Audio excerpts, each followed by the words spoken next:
if you're a lawyer, what do you need to do to sort of really stand out and move your career forward?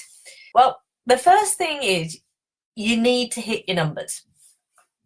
As an associate, as a newly qualified lawyer, you'll hear people say, oh, I've got this many years, PQE, post-qualified experience. I've got this many, I've got that many. You should be here when you're here. You should be got to this point. There's no kind of rule book that says you have to have 4 years PQE before you're a senior associate or 7 years PQE. It just doesn't work like that.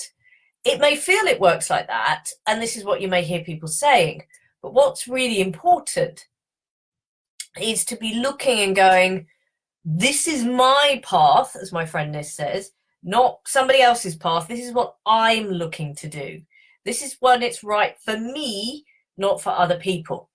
And actually, so the first thing you need to do is look up and see what the role above you should be displaying.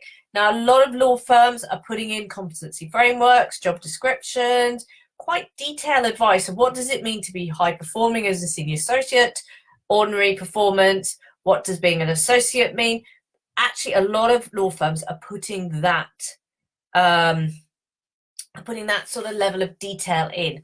You want to find that level of detail. You want to be speaking to your mentor. You want to be understanding what actually it means to be acting at the level above. And then you've got to start to act, think, and feel like that. So if you want to be seen as somebody ready for senior associate, how are you already starting to run jobs by yourself with minimal supervision?